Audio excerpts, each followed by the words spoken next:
పావు kilo mustard oil, ఆవాల నూనె ఒక ఇనప కడాయిలో వేసి, ఎంత, ఒక పావు కిలో లేదా అరకిలో, 1 కిలో, అది మీ ఫ్యామిలీ ప్యాకేజ్ పైన డిపెండ్.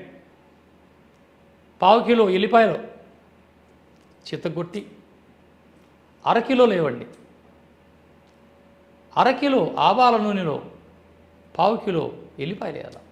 ఇక్కడ పావు కిలో ఎల్లిపాయల్లో, పావు కిలో ఆవాల నూనెలో 100 గ్రాముల ఎల్లిపాయలు వేయాలి. అలా చిత్తగొట్టి అలా బాగా ఉడికించండి.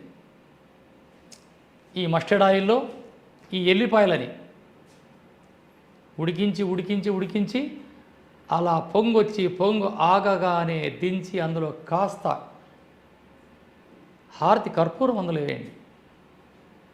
ఈ మిశ్రమాన్ని వడబోసుకొని భద్రపరుచుకొని, మీకు వెరికోస్ ఈ కాళ్ళపైన, తొడలపైన, పిక్కలపైన ఈ నరాలు బయటపడి ఈ యొక్క అమృతం వంటి తైలాన్ని ప్రశాంతంగా వాటిని పూయండి.